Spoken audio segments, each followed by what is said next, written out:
Pak Dr. Yusya Dharma yang memang dari S1 Transportasi Teknik Sipil, S2 dan S3 di Transportasi Teknik Sipil di Universitas Malaysia Pak Yus ya. Ya, betul. Waktu dan tempat Pak Mustafril di off-kan dulu ininya Pak Mus. Ya, streamnya biar bisa masuk Pak. Ya, bentar. Dia punya. Mana nih? Yang hijau di bawah Pak, share screen. Ya. Hijau bawah stop aja dulu. Dia di atas stop. Di atas atau di bawah? Di atas stop dulu, stop share screen. Stop. Oke, keluar dulu nanti masuk lagi. Oke, keluar dulu. Bisa juga live Zoom. Cara singkat. Cara singkat. Oke. Oke, udah. Baik, Pak Yusria. Silakan Pak Yusria di share. Oke. Sudah Pak ya? Tina. Baik. Silakan, waktu dan tempat kita persilakan Pak Dharma. Assalamualaikum warahmatullahi wabarakatuh. Waalaikumsalam. Alhamdulillah. Ya. Pertama sekali puji syukur kepada Allah SWT serta salawat dan salam kepada junjungan kita Nabi Sallam, dan terima kasih kepada ya Bapak Ibu Pengukatsi yang pada hari ini telah mengundang kami gitu ya. Kita lah sama-sama di sini. Kami pun juga orang Ikatsi gitu. Ada Bro Surya di sini. Kemudian ada senior saya. Kemudian ada junior kami, dan yang pada hari ini kami dari Leting ataupun Angkatan Teknik Sipil 91 berkesempatan ya bertiga berarti dengan Pak Surya nih, kemudian ada Bu Lucy dan kawan-kawan, tadi ada Pak Apan, Pak Mustafril dan kawan-kawan semua, ada Pak Sebut Kasar Bersatu. Terima kasih atas atensinya, dan mungkin saya flashback ke belakang ya. Sebenarnya yang diminta ini karena penting sekali kita lihat tentang keselamatan jalan gitu. Seperti disebutkan Pak Surya, kemarin juga kami sempat mendalami hal-hal terkait dengan transportation engineering. Saya sendiri Yusria Dharma, ya ada kesempatan untuk mengajar, menjadi staf pengajar di Fakultas Teknik Unsiyah, jurusan Teknik Sipil. Mungkin abang-abang, saudara-saudara, adik-adik sekalian, kawan-kawan ya sudah banyak yang mengenal gitu. Yang pertama, kalau kita lihat dari, saya masukkan terus di sini statistiknya karena banyak betul slide-nya, tapi mungkin akan dipercepat.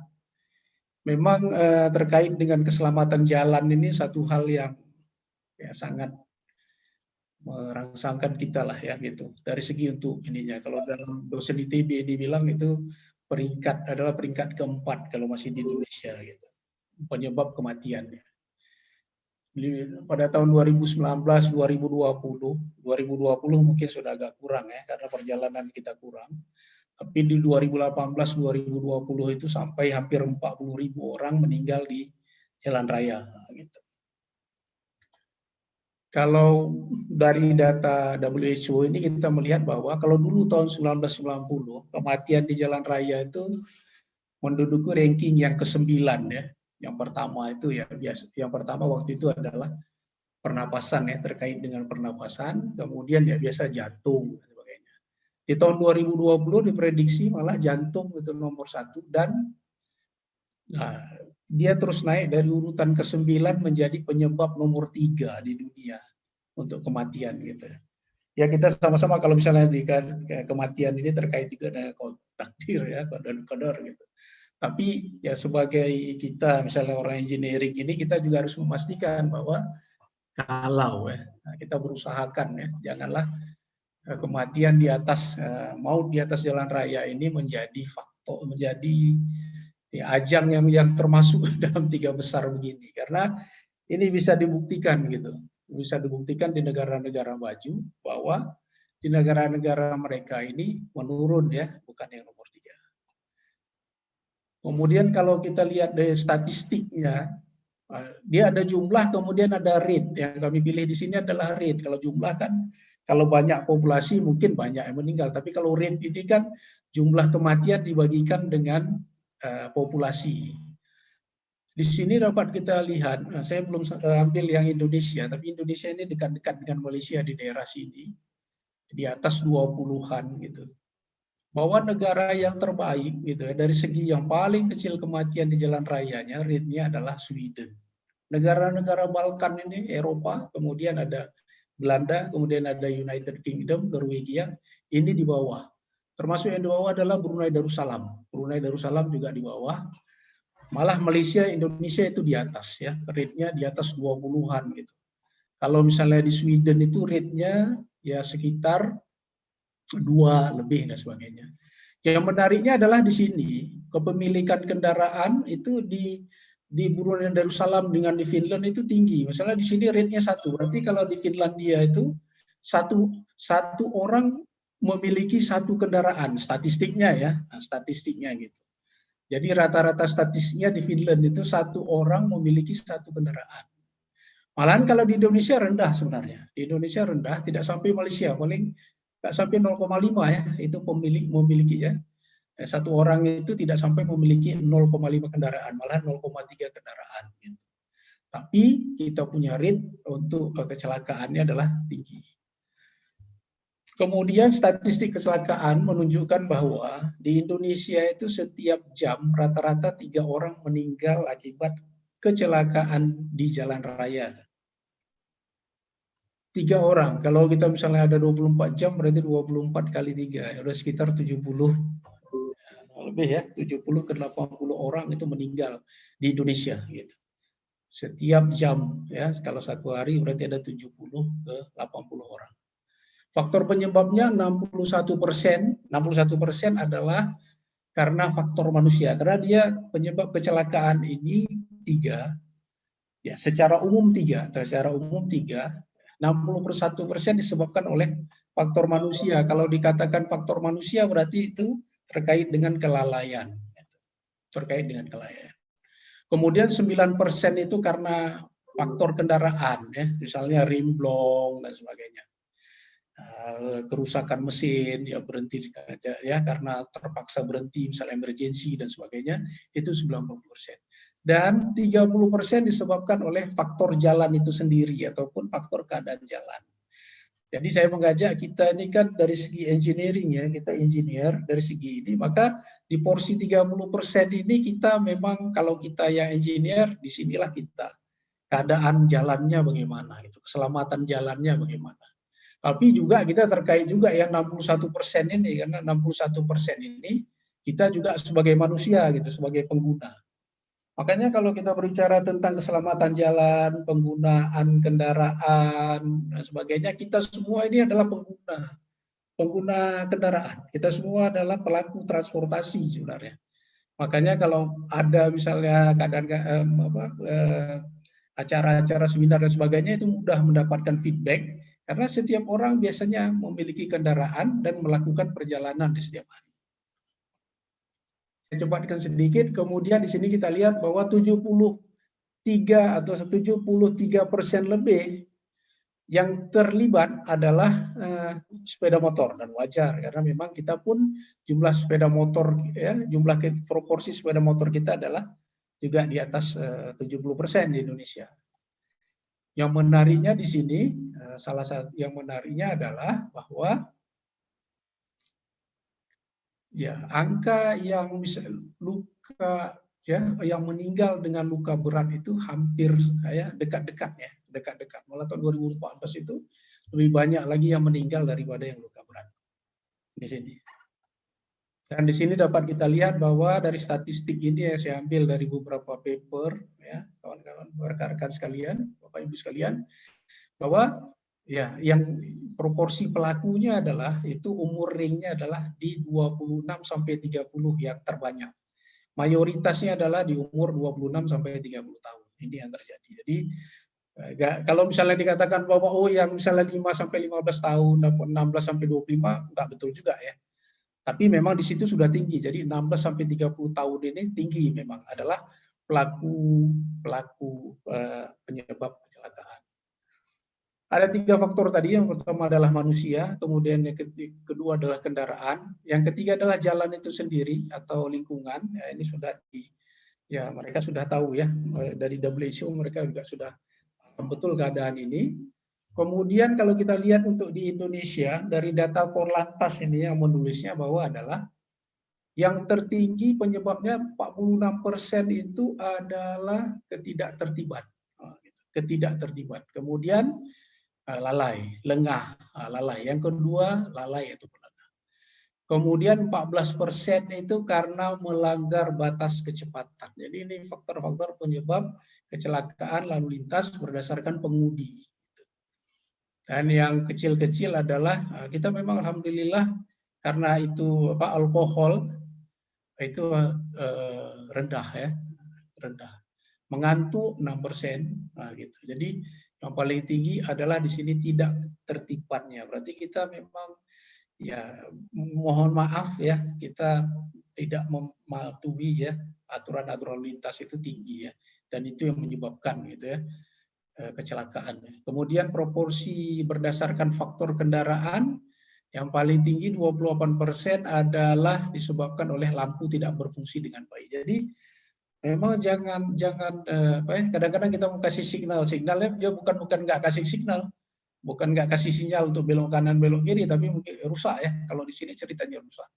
Yang kemudian kemudi kurang baik, yang ketiga 20% adalah rem tidak berfungsi. Jadi ini kemudian ban kurang baik ya, ini adalah hampir-hampir sama di sini, hampir-hampir sama ya, antara lampu tidak berfungsi, rem kurang baik, kemudi kurang baik, ban kurang baik, ini dekat-dekat presentasinya. Gitu. Kemudian dari segi faktor jalan, nah ini faktor jalan. Kalau tadi mungkin kalau kendaraan itu lebih pada orang mekanikal lah, orang otomotif, orang mekanikal. Kalau misalnya dari segi jalan ya kita ini orang teknik sipil terkait erat dengan yang jalan. Di sini 26% adalah akibat rusak ataupun berlubang. Ini penyebab kecelakaan. Yang kedua 21% itu tidak ada marka atau jalan atau di sini ada kawan-kawan ya, termasuk Pak Wajir dari di SUB ya saya lihat tadi ya, ini marka jalan juga termasuk yang besar nih Pak. Ini sampai marka 4%, 15% tidak berlampu ya, termasuklah ya. Road furniture lah, road furniture-nya lampu dengan marka ya. 21% tidak ada marka. Jadi ini memang yang nggak ada yang gaib. Kalau misalnya road furniture ini rampu-rampu lalu lintas dengan marka tidak ada di jalan, ya ini satu hal yang fatal lah, menyebabkan kecelakaan lintas. Kemudian berdasarkan faktor alam, ini hujan, ya karena kebiasaannya walaupun terjadi hujan ataupun terjadi setelah hujan, ya pengguna jalan biasanya tetap mempertahankan kecepatannya. Data dari WHO, World Health Organization, mengatakan bahwa kerugian akibat daripada kecelakaan lalu lintas itu sekitar 3% ke 4% dari GNP, pendapatan bruto satu negara. Saya nggak pakai yang 3 ke 4%, tapi saya pakai yang 1% saja. Kalau misalnya tahun 2018, 2019 ya, itu GNP kita, pendapatan bruto kita adalah 1.029 miliar dolar. 1% berarti itu sama dengan 10, sekitar 10, itu sama dengan 146 ya. Kalau mengikut harga, ini mengikut harga mereka ya, Bapak Ibu ya sekalian.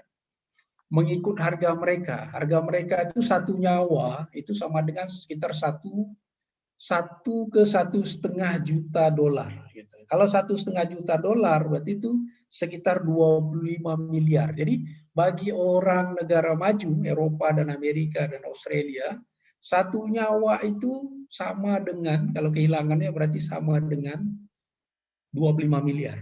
Nah, begitu, 25 miliar. Jadi kalau misalnya 1 tahun yang meninggal kita misalnya sampai 146 triliun, sebenarnya kalau kita tadi itu menambah marka, menambah rambu jalan, mempersiapkan jalan yang bagus, lampu jalan dan sebagainya, mungkin nggak habis 146 triliun. Nah, gitu. Jadi Tapi ini dalam persepsi mereka di negara yang maju. Mudah-mudahan kita ke depan juga bisa begitu, gitu, menghargai nyawa dengan begitu besar sampai 25 miliar satu nyawa. Jadi kalau misalnya ada di sana itu, kalau misalnya di Belanda ada 1 atau 2 kematian, itu sudah disebut dengan black spot, gitu. Langsung disebut dengan black spot. Kalau mati 1 berarti itu sudah ada 25 miliar untuk memperbaiki itu sebenarnya. Supaya tahun depan jangan terjadi lagi kematian, gitu. Saya pikir kalau kita lihat untuk memperbaiki 1 black spot itu nggak sampai 25 miliar. Mungkin di bawah 5 miliar itu kita sudah bisa menghilangkan ya, pengalaman. Ya, 80% itu berarti menurut pakar-pakar di bidang keselamatan jalan, 80% itu bisa dielakkan gitu dengan adanya perbaikan road safety.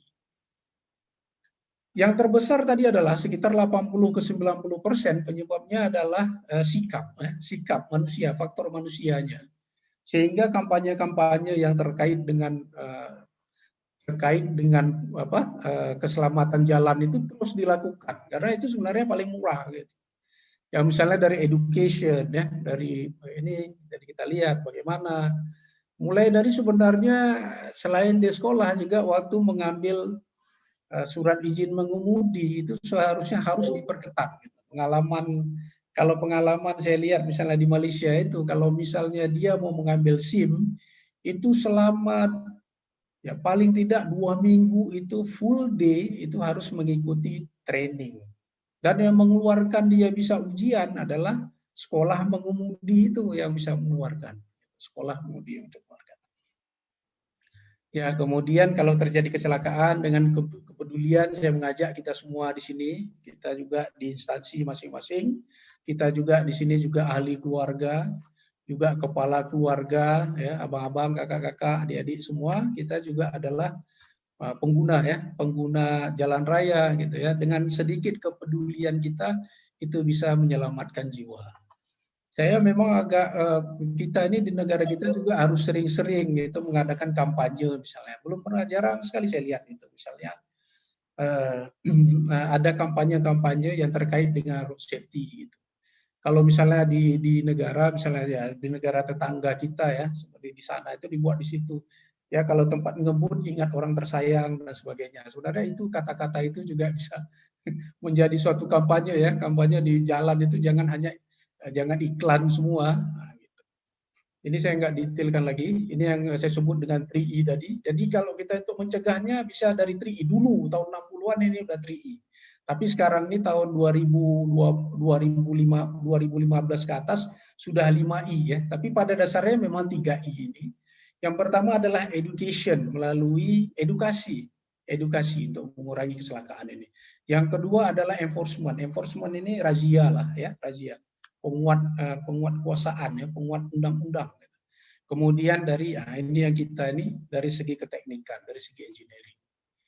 Ini bisa Bapak lihat ya, Ibu lihat sekarang ini dari ya ada misalnya ada beberapa mungkin ada SKS ya, ada beberapa SKS 1 jam pelajaran yang diselipkan tentang road safety education in school. Nah, ini dia. Kemudian juga kampanye-kampanye.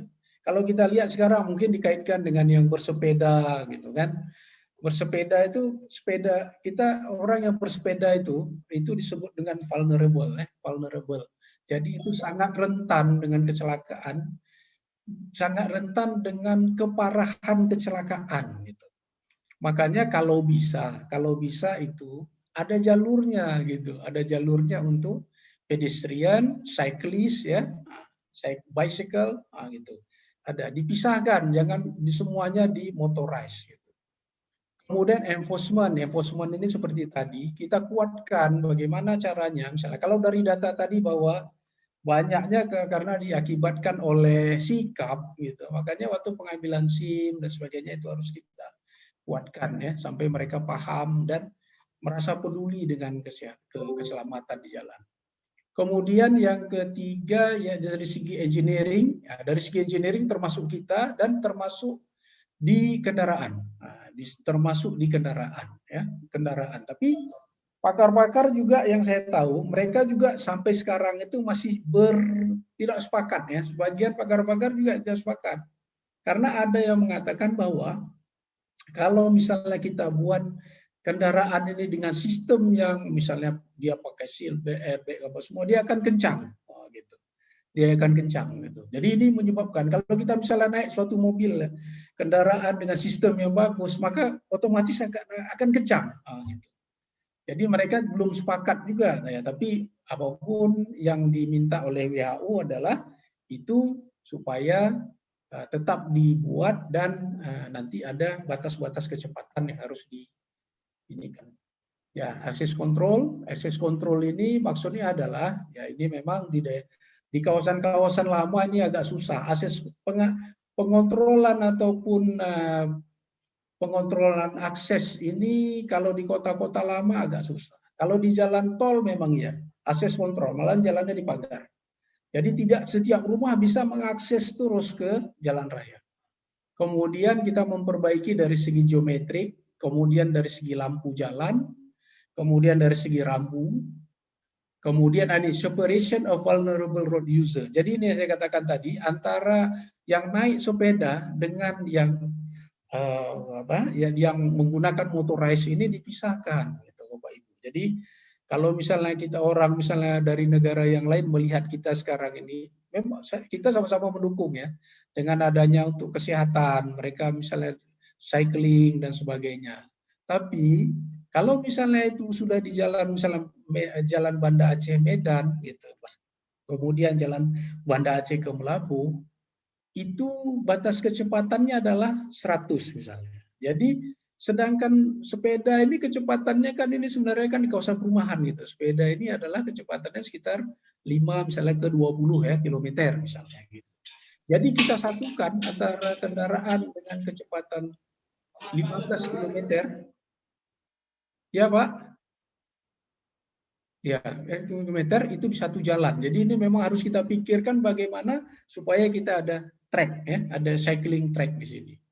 Undang-undang kita saya rasa insya Allah sudah ada tahun 2009, di sini ada pasal-pasal yang terkait denda dan sebagainya, hak pejalan kaki atau siapa yang menggunakan jalan kaki dan sebagainya, kemudian membelok atau berbelok arah, tidak memberikan isyarat signal dengan lampu penunjuk arah, kemudian tidak memberikan isyarat saat akan berpindah lajur dan sebagainya. Di undang-undang ini telah termaktub ya. Nah, itu makanya kalau misalnya kita mau mengambil SIM, seharusnya ini jadi diperketat gitu. Jadi pengguna jalan raya tahu mana jalan dia, mana jalan orang lain, nah begitu. Mana yang diduluankan, mana yang kemudian gitu.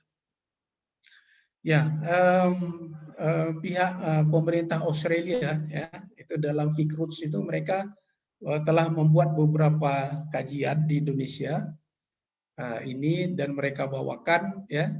Ya, IREPS ini memang seluruh dunia. Mereka akan membuat satu evaluasi survei di seluruh dunia terkait dengan keadaan jalan-jalan di sini. Dan mereka, Indonesia, mereka buat juga. Karena kita pada dasarnya kita Australia ini termasuk negara-negara Commonwealth, ya, negara-negara yang ikut Inggris Raya. Jadi mereka itu kalau tentang terkait dengan road safety, mereka akan buat yang terpisah gitu. Jadi ada istilahnya auditor yang terpisah gitu. Selama ini kita di Indonesia mungkin itu lebih mengarah ke Amerika. Amerika itu mereka mengatakan bahwa Amerika makanya nggak ada auditor independence untuk road safety. Karena mereka mengatakan kalau sudah ikut guideline-nya, ESTO itu, maka jalan itu aman, jalan itu selamat, nah gitu. Tapi kalau di Inggris Raya, negara-negara yang ikut Inggris Raya, mereka nggak semerta memakai ini gitu. Mereka akan melantik gitu ya, yang disebut dengan independent auditors ya untuk memeriksa ini. Karena kita tahu lah, kita kan orang konstruksi juga nih, ya Bang, kan gitu ya, brother. Kita orang konstruksi juga, kita pasti tahu tidak semua kadang-kadang di lapangan itu mengikut gitu. Jadi mungkin ada yang tertinggal dan sebagainya. Ini mereka keliling seluruh dunia, ya mereka cari, ya mereka dan bantu. Ya, ini mereka juga lakukan di Indonesia sebagai bantuan biasanya ke negara kita. Jadi mereka mendapati bahwa biasanya di Indonesia ya yang mereka lihat adalah ya ini biasanya bahu jalan yang tidak mencukupi ya, terlalu sempit. Jadi kalau ini memang udah taraf jalan seperti jalan-jalan yang di jalan nasional gitu ya sudah ada 1,5 meter atau 2 meter, ini bisa menjadi escape ya, kalau kita macam escape lah, escape road atau emergency lane pada mereka gitu. Jadi dengan adanya aja 2 meter ini kita dapat bahwa ya orang yang naik sepeda dengan naik sepeda motor tidak bergabung ya di satu lajur ataupun di satu lajur dengan kendaraan-kendaraan berat. Kemudian begini ya, dengan set distance ya, jarak pandang yang cukup. Ini contoh, ini bukan di negara kita tapi ini mereka mencontohkan kepada kita yang di Australia. Ini mereka di Australia mencontohkan kepada kita bagaimana terkait dengan rambu jalan, marka jalan ya yang cukup gitu. Dan ini kalau inilah di tempat kita begitu ya. Kita biasa dengan fenomena ini gitu. Tidak ada marka jalan gitu ya, biasa. Dan ini bule-bule Australia itu melihat gitu. Dan di sini kita bayangkan anak-anak sekolah kita ya. Ini dengan ya kendaraan yang di sini mungkin sekitar 80 ke 120 km per jam di sini. Sedangkan anak-anak kita itu berjalan betul-betul di tepi jalan gitu. Kalau slip memang ya nggak ada tempat untuk mengadu ya gitu. Ya di sini kawan yang dari Amerika mengatakan apakah kalau begitu kita buat lagi semua jalan kita gitu. Dia memancing kita, maka kita buat lagi misalnya ini apa yang kita mau, misalnya kita menaikkan skill ya, kemudian kepedulian pengemudi. Ini ya, item-item. Kemudian kita buat jalan-jalan baru. Sebenarnya kalau ada kesempatan, Pak Moderator masih ada ya waktu Pak ya. Kalau kita lihat ya ini udah 25 menit. Masih ya? Oke. Masih. Oke, terima kasih. Kemudian kalau kita lihat di sini, kalau Bapak-bapak misalnya di PU ataupun di Dinas Perhubungan ya dan di kantor pemerintahan, kalau ada kesempatan buat jalan baru aja Pak. Gitu. Jadi untuk jalan misalnya jalan lingkar dan sebagainya itu nggak apa-apa, buat jalan lebih bagus saja. Jadi istilahnya begini, jangan jalan yang misalnya untuk jarak jauh, long distance itu memasuki kawasan perkotaan ataupun pemukiman. Jadi bagus sebenarnya, ada pilihan kalau bisa buat jalan baru, buat jalan baru. Di samping jumlah jalan bertambah, gitu ya, panjang jalan bertambah. Gitu. Dan ini baik untuk, karena biar yang di dalam kota ini kita biarkan itu untuk low speed ya, low speed roads. Kemudian memperbaiki jalan, kemudian kita evaluasi Pak, itu perlu kita evaluasi. Sering-sering kita evaluasi tentang batas kecepatan ya, batas kecepatan itu perlu. Kemudian kita tingkatkan rambu-rambu jalan di sini. Kemudian lampu tadi adalah penyebab ya, termasuk penyebab yang major ya di negara kita gitu. Kemudian ada scenic roads ya. Ini scenic road ini artinya adalah jalan untuk wisata gitu ya. Nah, jalan untuk wisata gitu. Contoh mungkin jalan Rute nanti kalau apa itu diubah jadi jalan wisata, kemudian jalan untuk jalan nasionalnya atau jalan antar kabupatennya dibuat yang lain gitu. Itu dibiarkan untuk jalan wisata. Ya, itu kemudian terkait juga dengan truk ya.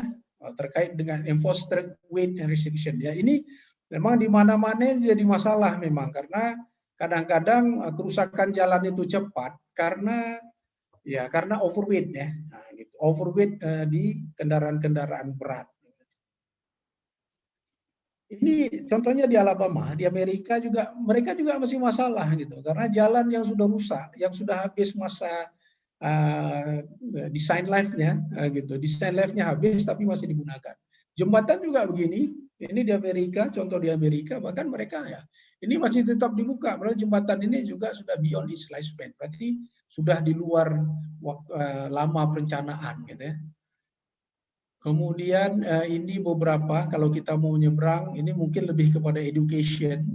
Nah, jadi kita kalau mungkin untuk pihak kawan-kawan di Dishub itu kita harus perhatikan sebenarnya kalau misalnya kita menyediakan zebra crossing maka dilengkapi dengan misalnya marka keju dan sebagainya Pak gitu.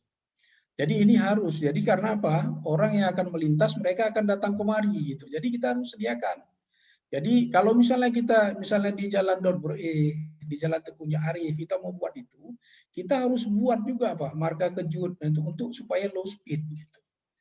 Karena ataupun ya kalau bisa misalnya sebagian yang terbaik adalah kalau kita membuat jembatan penyeberangan ya kalau terbaiknya gitu. Tapi kadang-kadang kan orang tua ya disabilitas ya itu jadi masalah juga gitu. Jadi ini perlu kita perhatikan. Gitu.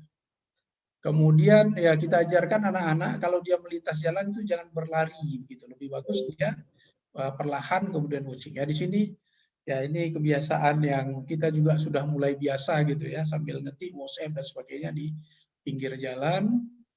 Anak-anak kemudian nah ini kadang-kadang keep looking and listening ya for trade value cross ya. Jadi ini kita diminta supaya melihat kiri kanan.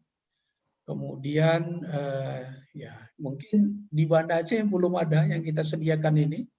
Jadi kita masih berprinsip di tempat kita ini yang menyeberang di mana aja dan kapan saja waktu yang selamat Anda rasa begitu. Tapi sebenarnya kemudian ada satu lagi Bapak Ibu, saya juga dulu terkejut ya sebenarnya.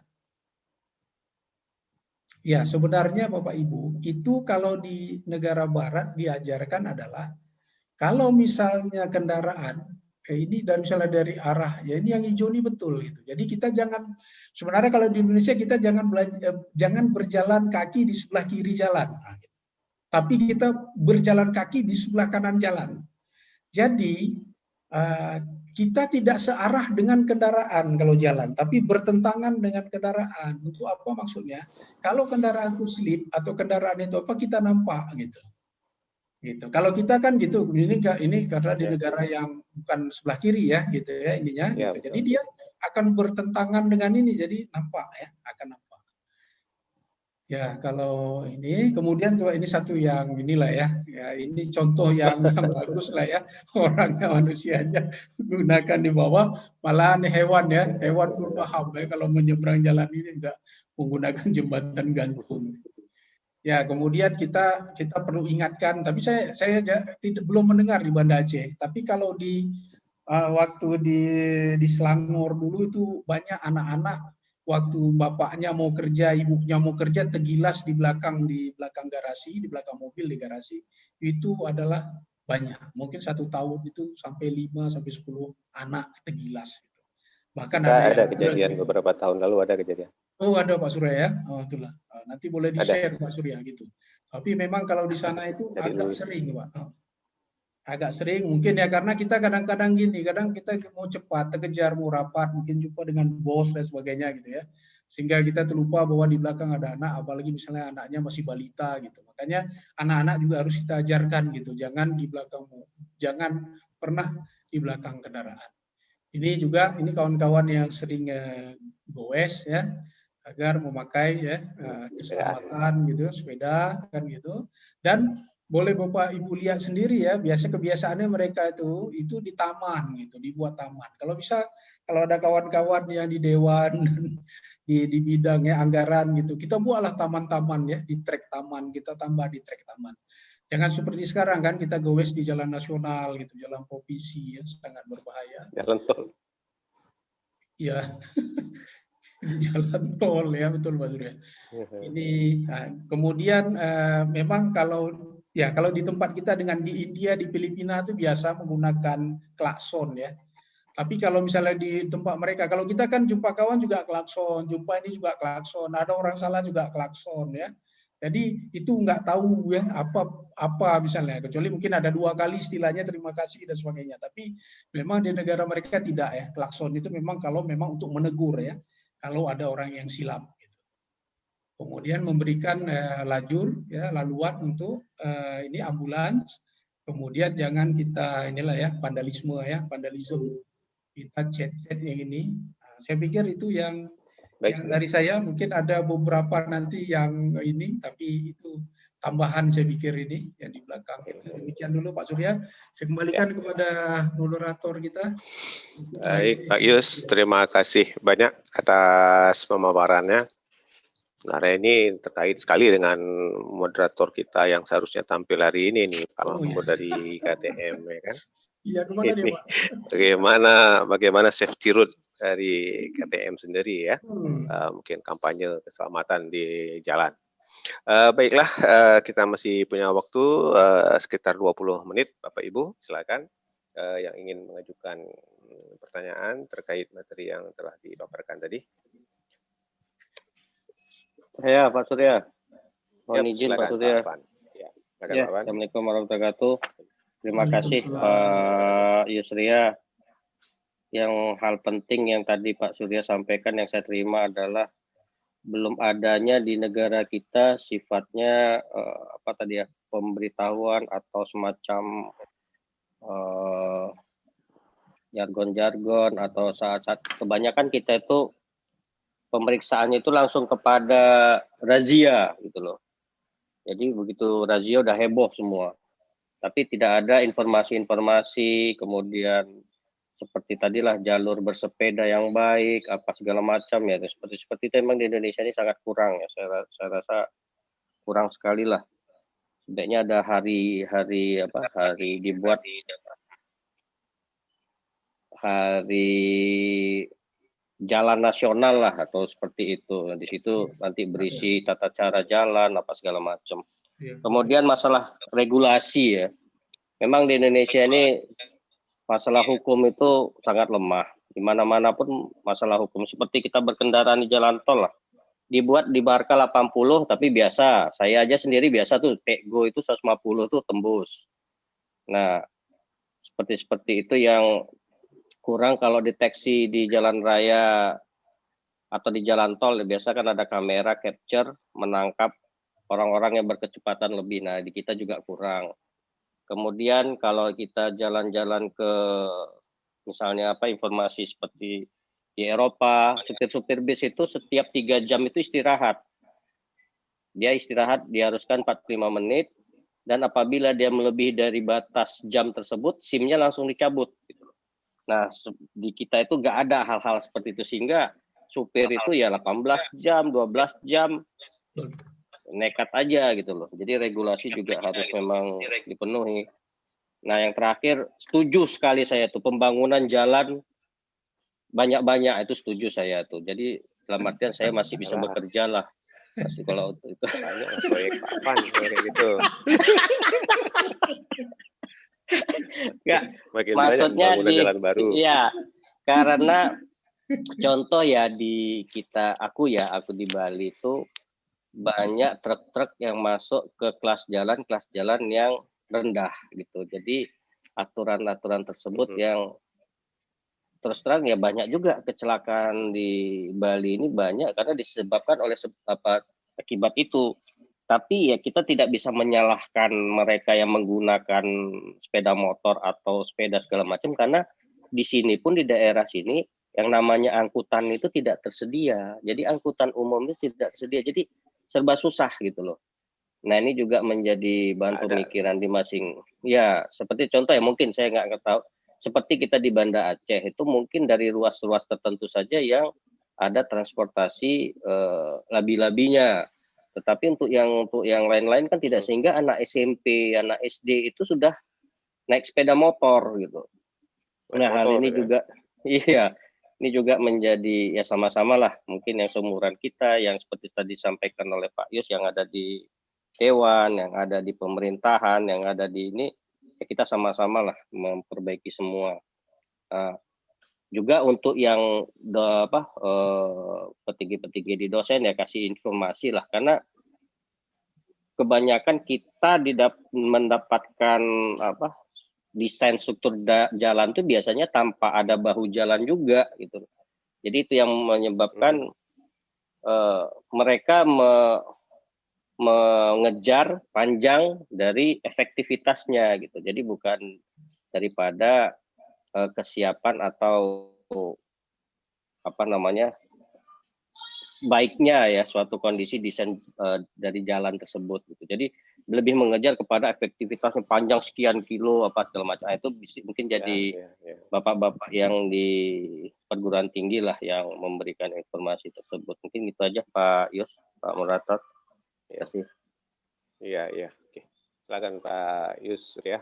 Iya. Ditanggapi langsung. Ya, setuju sangat dengan Bro Afan ini ya, apa yang disebutkan tadi itu ada 6 perkara itu saya setuju.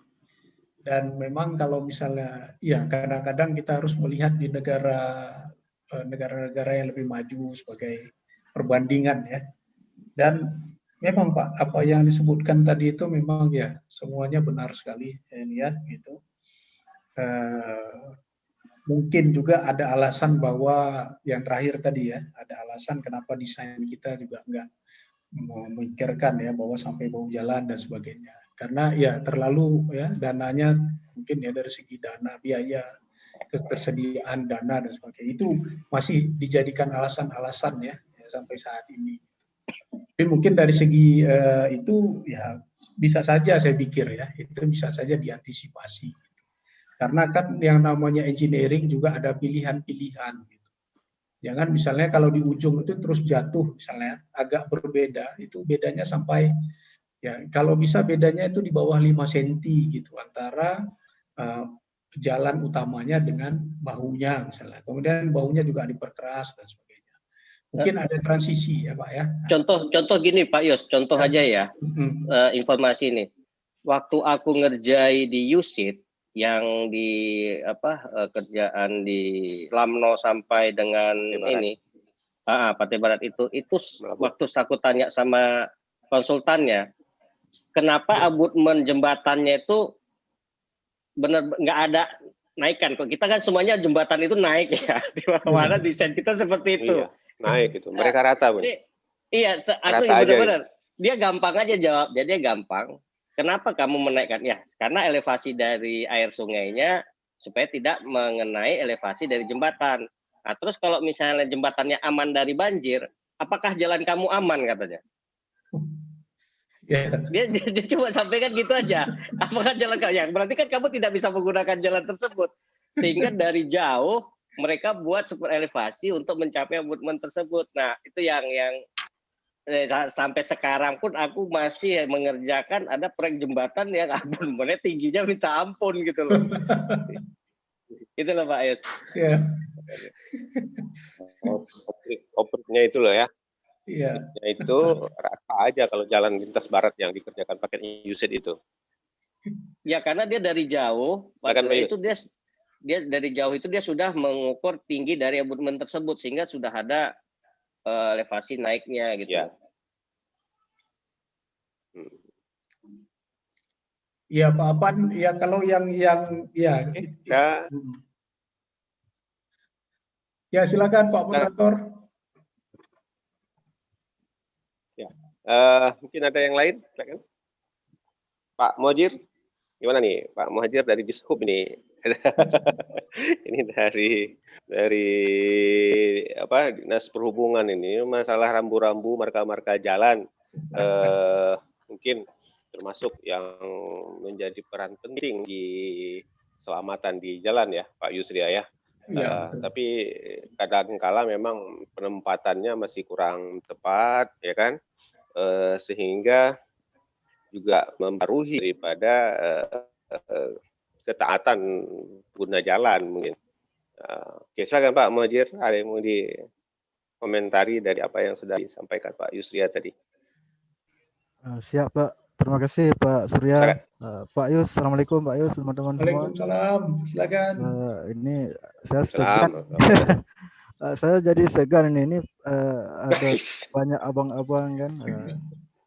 Ada Bang Samsul Rizal nih, saya pernah beliau di PU ya kan. Pak Yus nih sekarang. Ya tuh, bina marka tapi. Baik, mungkin terkait dengan marka, memang betul ada penempatan yang terkadang kurang tepat gitu. Namun begini juga, kita di marka ini, di Faskes jalan ini, kadang-kadang PU bangun jalan lengkap dengan markanya gitu.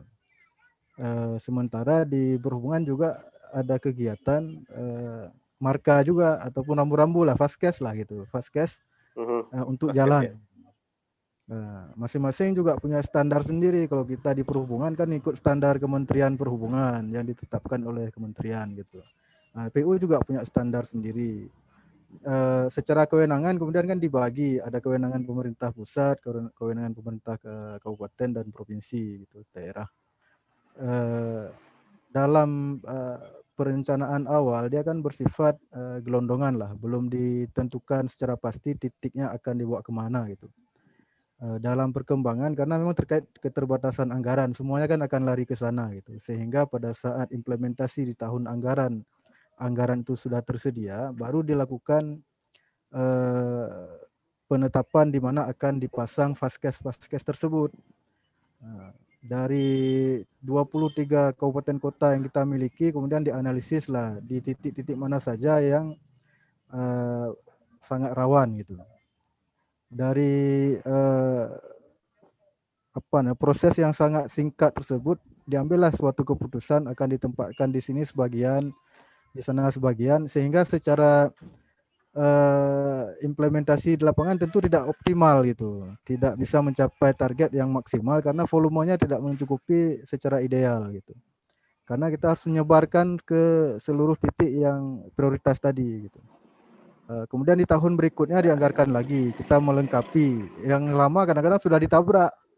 Nah, kita contoh misalnya kita bangun di Snapit kan sering itu, udah kita bangun bagus, tiba-tiba ada yang kecelakaan kan. Memang tujuannya untuk mereduksi fatalitas kan. Kalau tidak ada yang nabrak itu malah salah lokasi berarti. Gitu. Nah, kan itu indikasinya gitu. Tapi bahwa harus dikerjakan secara simultan kemudian terus-menerus ya. Saya pikir yang perlu kita coba benahi akurasi dari titiknya sendiri, kemudian tentu dengan bantuan dari rekan-rekan akademis ataupun yang abang-abang kita ini tentu akan jadi lebih optimal kita kerjanya di dinas gitu. Terima kasih, mungkin itu Pak Surya. Pak Yus mungkin izin. Gimana Pak Yus? Wah, ini saya Pak Yus baru tahu ini ternyata ada standar vaskes yang berbeda antara Bina Marga dengan perhubungan ya. Nah, gimana Pak Yus? Ya, yang pertama Pak Surya kita siap Mas Surya. Tadi kan Pak Muhajir minta kita membantu gitu ya. Ya, gitu. Perguruan tinggi harus siap. Kita siap gitu. Perguruan tinggi harus siap. Membantu ketua IKASI juga. Ketua IKASI, ketua Kadis Perhubungan masalahnya. Kemana nggak siap kalau nggak diminta bantu? Ya Pak Surya, saya tunggu Pak Surya ya, callingnya ya, saya siap aja. Ya, ada satu contoh ya, aku kan sudah banyak melihat kondisi-kondisi, yaitu tadi ada strata antara nasional, kemudian ke provinsi, kemudian ke kabupaten. Nah itu kadang-kadang Pak Yus, standarisasinya itu juga belum matching gitu. Karena ada kulihat tuh marka-marka yang berwarna kuning. Nah itu apakah benar? Karena kadang satu kota itu dia sangka mungkin ya, aku nggak ngerti ya, mungkin ada bupati atau wali kota yang mengindahkan kotanya, tapi dengan cat-cat yang salah gitu. Jadi penggunaan seperti marka yang dicat kuning, ada satu sisi yang, waduh ini benar apa tidak atau apa ya? Kadang seperti itu Pak Yus, yang perlu akademis lah yang turun Pak Yus. Iya. Ya, Pak Muhajir dan Pak Afan ya. Tadi Bang Surya juga menanyakan gitu. Memang adanya perbedaan antara vaskes tadi itu disebabkan Kementerian Perhubungan ini biasanya dia akan terus melihat perkembangan perubahan gitu kalau ada. Karena dia ada namanya itu seluruh dunia itu, Amerika itu mengajak supaya terkait dengan rambu dan terkait dengan marka jalan ini disamakan di seluruh dunia, worldwide namanya. Jadi makanya kenapa misalnya itu terkait jadi yang ditanyakan oleh disampaikan oleh Pak Afan tadi gitu. Kenapa misalnya ada warna yang putih ya, marka yang putih, kemudian ada marka yang kuning dan sebagainya. Intinya adalah kalau misalnya warnanya putih itu kita bisa berhenti di situ. Contoh ya, kalau misalnya itu kalau warna garis itu putih, nah itu secara internasional itu bisa berhenti. Ya, bisa berhenti. Kita bisa memberhentikan kendaraan kita menepi di situ. Tapi kalau itu dicat kuning, itu adalah larangan, prohibited. Makanya sekarang banyak gitu mulai marka-marka jalan kita itu diubah ke kuning gitu. Jadi di situ walaupun ada tempat misalnya untuk kita memarkirkan, kalau tidak emergensi tidak bisa memarkirkan atau memberhentikan kendaraan di situ. Nah, gitu makanya kita lihat sekarang kan misalnya garis yang di median itu kan sekarang diubah menjadi kuning gitu. Kemudian jalan-jalan nasional dengan jalan provinsi, ya garis tengahnya juga sekarang dibuat kuning gitu. Artinya kalau kuning ini tidak bisa memberhentikan kendaraan di situ. Nah, makanya kalau kita jalan-jalan misalnya kebetulan ke Kuala Lumpur misalnya, kalau kita parkir di garis putih itu polisi ataupun Satpol PP itu nggak bisa menilang gitu. Kalau itu garisnya putih. Nah, gitu. Kayak tempat-tempat yang nggak bisa orang berhenti sembarangan, kecuali emergency pun harus ada syaratnya kan. Nah, mereka tahu. Nah, kalau nggak diikat. Kemudian ini mungkin harus harus ada kampanye atau sosialisasi itu Pak Yus terkait perubahan itu. Iya. Betul. Karena kalau waktu saya dulu ikut ujian SIM tuh putih semua, itu nggak ada yang kuning-kuning. Waktu saya ikut ujian SIM ya gitu semua ada putih semua, nggak ada putih-kuning itu. Nah, kalau memang sekarang ada perubahan warna seperti itu, apakah dalam rangka apa tadi ya worldwide peraturan itu semuanya ya itu harus ada sosialisasi di masyarakat. Ya betul. Ya, oke. Lain Pak Yus? Ya kita minta nanti juga ketua IKATSI itu, MTI juga ya kan, untuk melakukan ya kampanye. Ya ini masyarakat transportasi Indonesia juga. Ya kan? Sekalian ya. Iyalah. Yang kedua sambungan dari Pak Muhajir tadi, ini minta maaf gitu. Memang ya di negara kita ini masing-masing kementerian itu ada maunya juga masing-masing. Gitu. Yang kami tahu kalau di luar negeri itu sampai rambu markanya juga itu akan dikerjakan oleh PU-nya gitu, Public Works-nya sampai siap.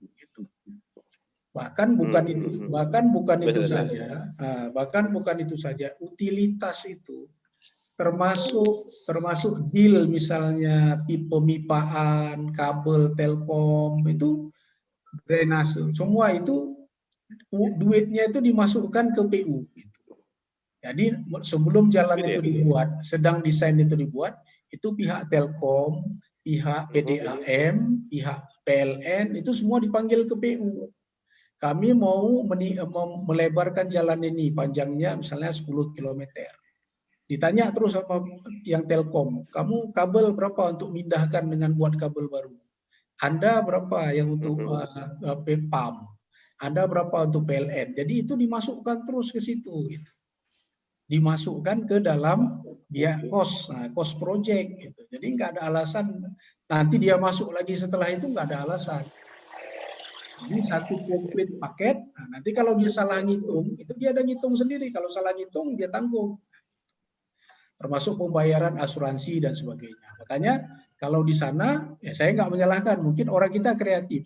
Saya positif aja, di Indonesia mungkin kreatif. Jadi sekarang kan marka dengan rambu itu sebagian diserahkan dengan Dishub. Nah, mungkin karena di Dishub banyak human sumber daya manusianya yang lebih tahu tentang keselamatan, tentang ini, mungkin begitu ya. Yang penting kan sekarang yang penting kolaborasinya ataupun kerjasamanya itu tepat. Saya pikir itu. Kalau misalnya bisa cepat, tepat, jangan misalnya jalan ini PU udah siap, kemudian anggaran untuk marka dengan rambunya itu tahun depan, jadinya kan nggak nyambung gitu. Nah, ini kan harus kita antisipasi dari sekarang. Itu mungkin ya sama-sama. Hal yang menarik ini Pak Yusria, Pak Muhajir, ini kan ada satu program nih kegiatan dari PU Kota Banda Aceh dan Provinsi itu akan melebarkan jalan T. Iskandar itu kan dari terowongan Brawi sampai ke Simpang 7 Hulu Kering. Yes. Nah, mungkin apa yang disampaikan Pak Yusria tadi, ini perlu kita sampaikan juga kepada para pengambil kebijaksanaan di Kota Banda Aceh. Ada Ketua Dewan Pak Faridnya Umar ST, ya kan? Ada Bang Sabri. Wah, nggak kuliah nih Pak Mojer hari ini ya? Dengan Bang Sabri nggak? Kuliah di sini Pak hari ini. Anggota Dewan. Kuliah di sini hari ini. Ini Bang Sabri juga nggak muncul nih kemarin nih. Nah, itu ada di Dewan, ada Bang Sabri, ada Arif Khalifah, ya kan? Jadi juga bisa memberikan suatu apa ya, kebijakan dari pihak kota, ya, bagaimana penataan fasilitas listrik, PDAM, ya, PLN tadi ya, PLN, PDAM, apalagi Telkom di jalur itu, jalur Berawe, Jaya Iskandar itu. Nah, ini kan tahun ini baru pembebasan lahan ya. Nah, mungkin untuk pelaksanaannya ini harus coba dikoordinasikan dengan baik agar setahap-setahap kita bisa masuk dalam perubahan pikir pembangunan seperti itu yang terkoordinasi dengan bagus gitu kan. Di provinsi juga ada Pak Kadis, Pak Fajri yang pernah juga di narasumber di dalam kegiatan kita ini. Ya, mungkin kita ajak duduk bersama untuk bisa memikirkan agar proyek jalan T Iskandar itu sekali jalan lah, tidak nanti PDAM bongkar belakangan gitu. Ya, setuju Pak Surya. Oke, itu mungkin. Ya. Oke, saya pikir itu mungkin yang mau ya, silakan Pak Mojir. Boleh tambah? Mungkin menangkap ide Pak Surya tadi, tentu di pemerintahan harus dipadukan dalam suatu kelembagaan, Pak. Kita kalau di tata ruang kan punya tim koordinasi penataan ruang gitu, baik daerah tingkat 2 maupun tingkat 1 maupun nasional gitu. Mungkin ke depan kita ya dan masing-masing peran ini bisa mendorong ada tim koordinasi yang melibatkan lintas instansi terkait dalam hal penataan ataupun perencanaan dan pembangunan yang terkait dengan lalu lintas gitu, dengan sektor transportasi. Artinya ketika kita membangun jalan tidak ada plus satunya gali lagi bangun PDAM gitu kan, ataupun tanam tiang listrik kan. Kejadian yang kami alami itu yang sudah bagus sebenarnya ke Jalan Ulele itu, kita di pinggir jalan itu sudah dari jembatan Laguna Bridge itu ke port, ke pelabuhan. Itu kan tidak ada lagi jaringan listrik yang di atas jalan, dia sudah dalam bentuk utilitas, di kiri kanan itu sudah disediakan. Iya, betul. Tapi dari rumah Pangdam ke Bundaran itu kan masih tiang-tiang itu. Itu kejadiannya plus 2 setelah diresmikan oleh Menteri PU hari itu, datang PDAM gali pipa lagi. Jadi jalan yang sudah mulus kemudian digali. Jadi agak merepotkan kalau kita tidak punya kelembagaan yang kuat.